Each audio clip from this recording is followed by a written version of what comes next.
Hello and welcome to Crooked Letter Sports Podcast, the show about Mississippi sports and the folks who play them. I'm Tyler Cleveland, joined as always by my co-host and dad, Rick Cleveland of Mississippi Today fame. Dad, how was your weekend?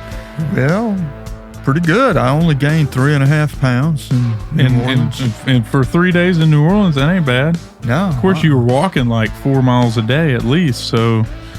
I was walking more than that, but I had a lot of calories to overcome. Shit, you ain't lying. Dad, we got so much to get to on the show today. Going to take a look at the SEC baseball as we wrap up the regular season this weekend. We have got Derek Carr retiring. We got Ferriss Trophy finalists. A little later, we're going to be joined by Kevin Griffin, the father of Konnor Griffin, who's tearing it up in Bradenton and head coach of the Belhaven Blazers softball team that's headed to Texas for the first round of the Division III NCAA tournament this weekend. Always excited to have Kevin on. He's such a great guest. Dad, I want to start right off the top with this college baseball. Mississippi State took 2 of 3 from Ole Miss over the weekend, which kind of surprised some people, but it shouldn't. I mean, the way the things were trending, it seemed like, I know we had one mutual Ole Miss fan friend who thought they would maybe get 1 of 3, and they did. What were your thoughts on the series? And I'm just looking at Mississippi State sitting right where Ole Miss was the year they won the national championship. Not saying that's going to happen this year, but 31-20 overall, number 32 in RPI. They're going to get in the tournament. I wrote a column a couple weeks ago that when everybody was just bailing on Mississippi State, and they were exactly where Ole Miss was when they won the national championship, and they've gotten hot, and they're playing good baseball at the right time. I don't know if they have the pitching to go deep, but I think they're going to get a chance to prove they do. I think so. I mean, if you look at it, they're 13th in the SEC at 12-15 right now in the league. But they just took 2 or 3 from Ole Miss, as I previously mentioned. They're closing at Mizzou this weekend, who's the worst team in the SEC, although they are coming off their a series win over Texas A&M, which, at Texas A&M, right? But on paper, you like that matchup. I think they're easily going to get. I think they should be at least the 13 seed in the SEC tournament, which means I have to play on that first day. But I mean, you win a couple of games in there, you play your way into the NCAA tournament, and then anything can happen. That's right. I mean, you said it. That I think they've got a great chance to make the tournament. I don't think they need to go to Missouri and lose 2 or 3. No, that is they need to opposite win. Of that. I'm not saying they have to sweep, but I think they have to win the series. Absolutely, I completely agree. On the other side of the coin, we're looking at Ole Miss, who slipped to number 17 in the RPI after the losing 2 out of 3 to Mississippi State. But they're still 34-17 overall. They're 14-13 in the SEC, which is currently 9th. They do have a tough series this weekend against number 6 Auburn, but it is in Oxford. I feel like they are on a team that is right there on the bubble for hosting. They need to have a good weekend. Yeah, I know they've kind of been sliding a little bit. Right. I mean, they're in the tournament. No doubt. They're in the tournament, but to host, I think they need to have a good weekend. And, I don't know what to make of I guess you'd call it a slide a little bit here lately. I think they've lost like 4 out of 6, but like they're still a really, really good baseball team. Absolutely. Right now, if they were starting the NCAA tournament today, I think they'd be a 2 seed on the road. Yeah. Same with Southern Miss. Tough deal. Well, I'm glad you mentioned Southern Miss because they're the next topic. They are number 30 in RPI as of this morning. They're 38-13 overall, 21-6 in the Sun Belt, which is second by 2 games, I believe, going into this final weekend. They have won 12 in a row after sweeping UL Lafayette over the weekend, and they close at Troy this weekend. They need help still, right? To host? No, to win the conference. Oh, I don't think they can catch Coastal. No, Coastal would have to lose all 3 this weekend. That ain't gonna happen. Coastal's for real. I know they're very good, and well, so is Troy. Just for the record, Troy is very good. And that's who Southern Miss has this weekend on the road. Southern Miss is very good. Yeah, I mean they're a really good team, and they're playing some of their best baseball right now. Absolutely. Let's talk about the Golden Eagles are the only team to have 2 finalists in the Ferriss Trophy. I was looking at that this morning. Quick rundown. The pitcher, J.B. Middleton, their Friday night guy, and second baseman Nick Monaster are both finalists. The other 3, Ole Miss third baseman Luke Hill, Mississippi State third baseman Ace Reese, and Delta State pitcher Drake Fontenot. I feel like it's definitely J.B. Middleton. I don't know. I know how I would vote.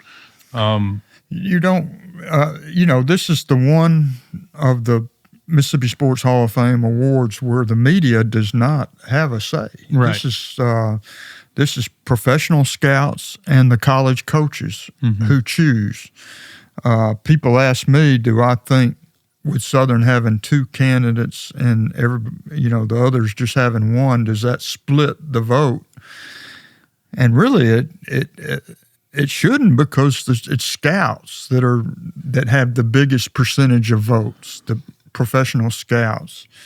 It's supposed to be based on how good a college player you are, not your professional. Then why do the scouts vote? Well, that's, but they are instructed on how to vote. Right. Okay, I got you. They are instructed on how to vote. And, if it was on pro potential, there would be no question, because I think that the only guy that's got a chance to go in the first round of the draft is Middleton. He has soared up the draft ratings. I like Zord. Zord. He's Zorded up. I think he's, well, Is that a mix? Is that a mix between soared and zoomed? Yeah, that's it. Okay. He has zoomed up the draft charts to where now he's rated either early second round or mid to late first round.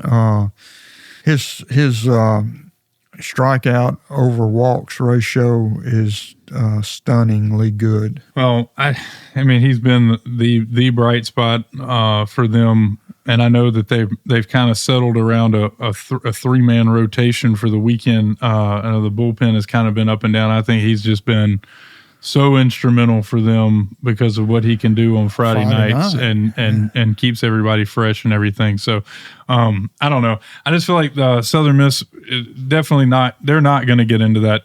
They would probably have to win the Sun Belt tournament to even be considered to be one of those 16 seeds. But, I feel like they're as hot as anybody. Like I said, won 12 in a row going into this weekend. So we'll see what happens there. Dad, the other big news over the weekend, of course, was Derek Carr retiring. You and I were on a walk together in Audubon Park when we got that news. And I'm not going to tell you, I won't say whether there was a high five exchange, but I feel like this is the best situation for everyone involved. Derek Carr retires while he's still young enough to enjoy his career earnings, which are outrageous compared to the on-the-field results. And it lets the Saints kind of start over without, it saves them $30 million in cap space. Badly needed. They needed the cap space more than they needed the production that Derek Carr could have given, is my point of view. Also, they have now 3 quarterbacks. Kellen Moore says they're going to roll with those 3, let them compete for the starting job. And honestly, I feel pretty good about 2 of the 3. I don't think they can win big with Spencer Rattler. I think Shuck's got high upside. I'm excited to see what he can do and hoping that he'll win the battle, just to something different. That would be my prediction, is that the draft choice out of Louisville, Tyler Shuck. Yeah. Well, I think he's going to be the guy before it's over. Probably so. But, and I don't want to close the door on Derek Carr. I don't feel like he played enough to be like I feel like he's a guy who played for the Saints and not a Saint. It's just, maybe that's just me. I don't know. It was what, 3 years, and he played about half. Yeah.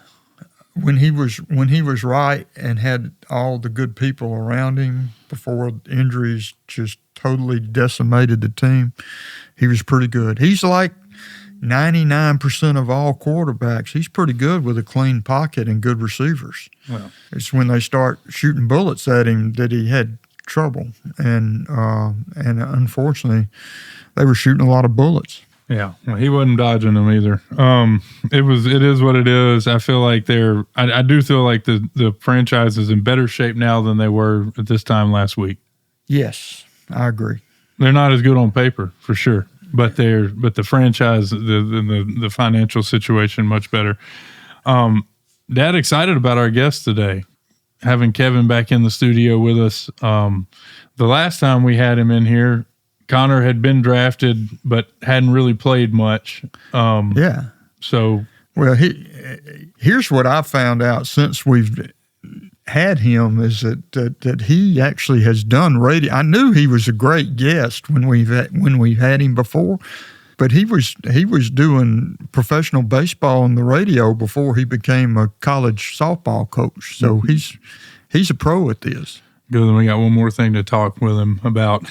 Yeah. All right. Without further ado, let's get into it with our returning champion, Kevin Griffin, the head coach of the Belhaven Blazers softball team and father of Konnor Griffin, who is absolutely tearing it up down in Bradenton. I know you just got back from there. How was the trip, and was it cool to catch up? Yeah, it was good. The first time I've actually laid eyes on him in person as a professional athlete in a season game anyway. So I got to go down a month or so ago for the spring breakout.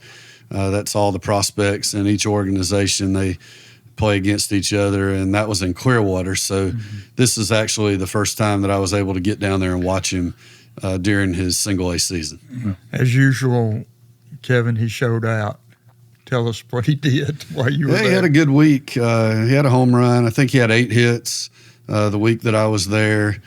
And, we got to sit down in the evenings and watch film and talk through some stuff and make some tweaks to his swing. He had been wanting to do some work outside of, like, the Pirates facility. And I tell people all the time, I know his swing as good as anybody, and we've put a lot of blood, sweat, and tears in over the years working on that swing. So we were able to sit down and tweak some things, and it seemed to pay off the following days. Yeah. And you also made your professional radio debut. I heard a little bit of it. Yeah, they conned me into going up in the booth for 4 or 5 innings and doing the broadcast with them. But right out of high school, I actually did radio and TV for the single-A affiliate for the Atlanta Braves in Macon, Georgia. So I did that. That was when Chipper Jones and Rafael Furcal and Klesko and some of those guys were coming through there. And then later in the 90s, guys like Marcus Giles, who ended up playing with the Atlanta Braves at second base for a few years. So I've dabbled in it a little bit over the years and really enjoy doing that kind of thing. We could do a whole show on that because you're looking at 2 of the biggest Braves fans there are. What was Chipper like? What was he, 18 or 19? He was young. That was low A, and he came through, of course, #1 draft pick that year, and he put on a show in the minor leagues. He wasn't in Macon very long before they moved him up. Back then, I think they only had a low A and then straight to AA Greenville. Yeah. So it's not like the setup is today where you have low A, high A, AA, AAA.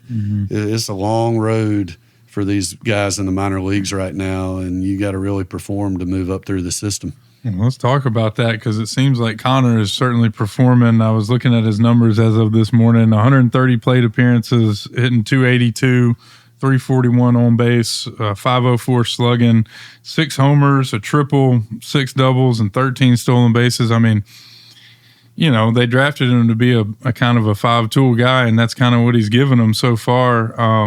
When your conversations with him, you feel like he's satisfied with what he's done so far? And I'm sure he wants to, everybody wants to bat 1,000. Yeah, I think he's satisfied where he's at this point in his career, just turning 19 right. a few weeks ago. So The biggest thing is you don't see this kind of spin in high school. No. And that was an adjustment. He's really had to work hard at picking up spin out of the pitcher's hands and seeing the ball up. And over the last few weeks, he's really gotten better at it. All those numbers are great. He does have 30 or more strikeouts, and a lot of those were early in the season when he was really new to this. And his average has climbed in the last 2 or 3 weeks. I think in the month of, the latter from like April 15th to now, his average was over 400. I saw that post this morning somewhere. So he's figuring it out and going through some growing pains, and I think that he's in a good spot right now. Yeah, that spin is a whole lot different than it was at Jackson Prep.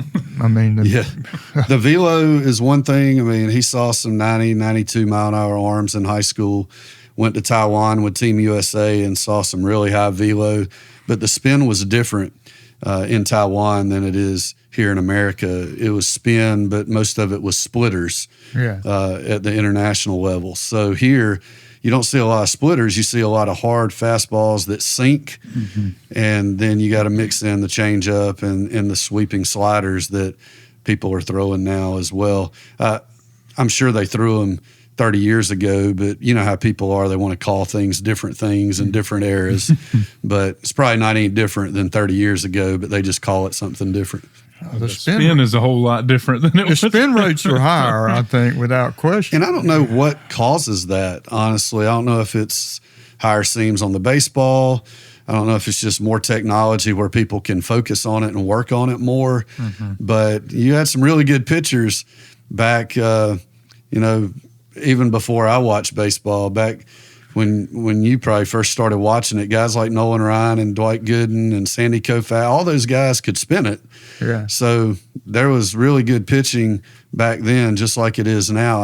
I can't put my finger on what the difference is, other than you can train better now and you've got more capability to work on your craft. Yeah, and I also think in general, pitchers are bigger and stronger. I mean, they're just stronger. And I think that goes back to the training. You have more access to high level workout equipment and personal trainers and things like that. I think go into it a good bit as well. What do you think, Kevin? What is the prognosis as far as how long will it? I mean, if you look at it, to me, he's pretty much proven that he's proven he can do what he's doing at the rookie league level. What's next? Well, I think each organization's different. I really have no idea what they have in mind for him. He could be moved to high A tomorrow with the numbers that he's put up, or they may just leave him where he's at and let him continue to be comfortable. Low A level in rookie league, the pitching is high velo, but a lot of times those pitchers don't know where the ball's going. Command, yeah. And so it makes it tougher as a hitter. The fact that he's hitting 280, 285 now, and with a chance to keep climbing, that speaks volumes to his work ethic, because the pitchers aren't always around the plate. And so you got to really be disciplined to swing at pitches in the zone. As you get to the higher levels, high A, the pitching's more around the plate. Double A gets really around the plate. And I think that's why they say hitting gets easier the higher levels you go, because the pitchers are more in the zone than they are at this low A level. You know, we've had a double A franchise in the Jackson area ever since I've been in Jackson. And one thing I noticed is a lot of times the guys who came up from single A actually hit for higher average at double A because of just what you're saying. Right. And I think that's why a lot of times you see guys jump from double A straight to the big leagues. We saw it here in Mississippi with the Braves. A lot of times those guys would get called up and they would skip triple A and go straight to the bigs. So while it seems like a daunting path to go through each step of the organization, it possibly might not be that way, because you could skip levels if they choose to do that with you. Well, if it gets any easier for Konnor, and everybody better watch out. Kevin, I want to talk about your team, the Belhaven softball team, 31-7. What an incredible season! So congratulations on that already. 14-2 in the conference. Going into the tournament, won 9 in a row. I believe you guys play St. Thomas. Is that right? In the regional? That's who we're playing Thursday. So how do you feel about your team, and how pumped are you all to be back in the tournament? It's awesome. Anytime you can make the national tournament, it just speaks volumes about where your program's at. This is the 5th regional that we've been in a row, and we've only been eligible for NCAA postseason for 5 years. So we've been in it all 5 years now. This is the 4th time that we have been sent to East Texas Baptist, so we're very familiar with that place, and we've had a lot of success there, and played the World Series final series there against East Texas Baptist last year. So it's a familiar environment, and while we would rather not go play the number 1 seed in the country, with us being number 12 in the country, which is kind of crazy that they would put us there, it's still exciting to be a part of this tournament. Yeah, I won't. I know you won't say it, so I will. You guys kind of got hosed in that whole deal. I guess that's when it gets to when you're in the division. A lot of our listeners are familiar with the Division I tournament, maybe the Division II tournament. When you get to the Division III tournament, a lot of these decisions are made financially, right? It's not so much about merit. Right. Yeah, it's all about geography, where you're located regionally. And they have a 500 or 600 mile rule, where if you have to travel more than, I think it's 600 miles now, you have to fly. They have to fly you. So they try to pair you up under that mile limit, where they don't have to pay for flights. Right. And so it's all about saving money. Are you guys only traveling 586 miles or something? That's about what it is. When the limit was 500, I think we were going like 495 or 496, and they were making sure that they didn't have to fly us. But once you get into super regionals, they don't have much of a choice sometimes to pair you up and put you on a plane and fly you somewhere. The only flight we've ever had to take in a super regional was to San Antonio to play Texas Lutheran. That was, I think, 2 years ago that we did that. So, yeah, it's all about money and geography. Yeah, it's a whole lot of stuff that the NCAA does. It's hard to even figure out what they were thinking. Yeah, and our regional's going to be the toughest regional in all of America. I mean, there's no doubt about it. St. Thomas is easily a top 10, 15 team in the country as well. So really, we have 3 of the 4 that are highly ranked. I will remind listeners that y'all were national runners-up last year. Right. And you had to replace, the school's best ever pitcher, right? Yeah, and arguably the best pitcher in the country last year. Kennedy Caruth, she's my pitching coach now.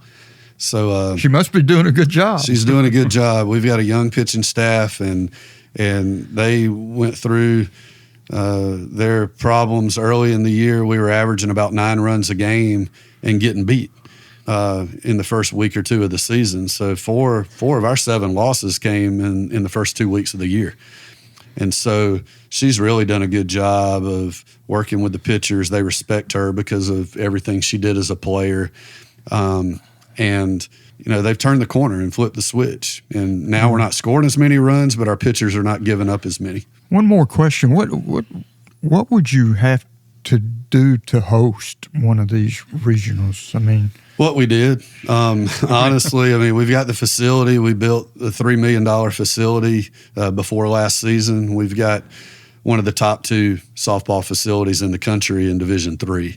We're going to the number 1 facility tomorrow. So, but it's all about geography as well. We won our conference over Huntington. We beat them 3 out of 4 times during the regular season, and for the second year in a row, they're getting to host in Montgomery, Alabama, because there's 3 other schools within that 500-mile range of them. So they let them host instead of giving it to us after being conference champions. Again, a lot of what the NCAA does doesn't make a whole lot of sense. But do you put in? Is it like Division I where you bid a certain amount? Yeah, you put in a host bid for both the regional and the super regional, and if we win this tournament this week, and the other side that we're paired up with in a super, if they're ranked lower than us, I feel like that we will have a great shot of hosting the super regional, but we've got to take care of business this week first. Yeah.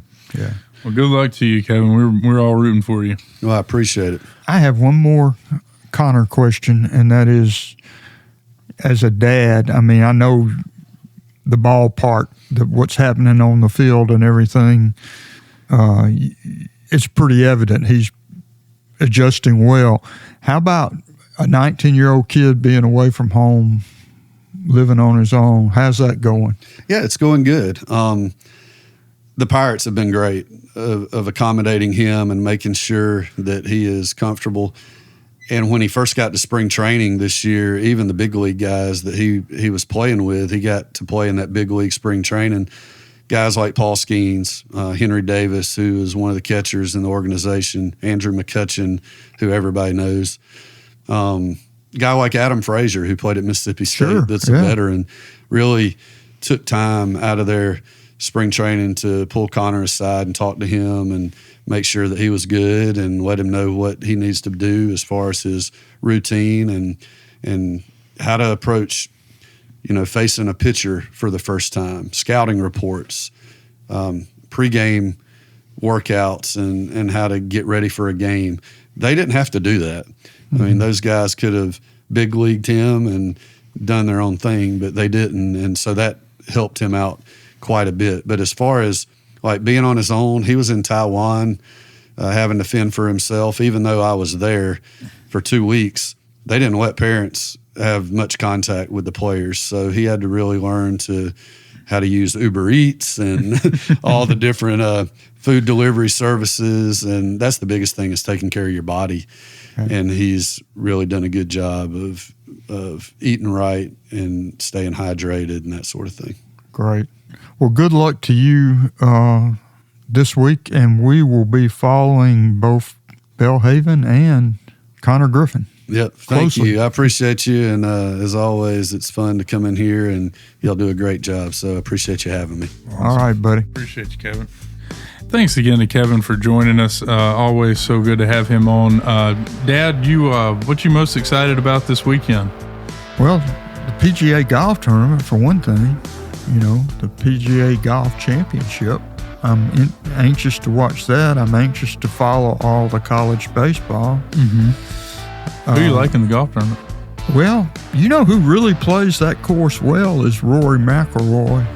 I mean, I don't know if he can win 2 straight majors in a row, but he knows that golf course and plays it well. And he's playing well. Like we said last time, after he won the Masters, could be in for a huge season. We'll see what happens. I did get him in the draft yesterday. Oh, there you go. Yeah. Ain't too bad. Yeah. Take some of those winnings and take us all back to New Orleans. I need the winnings to pay for last weekend in New Orleans. Ain't that always the way? That's all the time we got. Thanks for tuning in this week, and we'll talk to you in the space next week.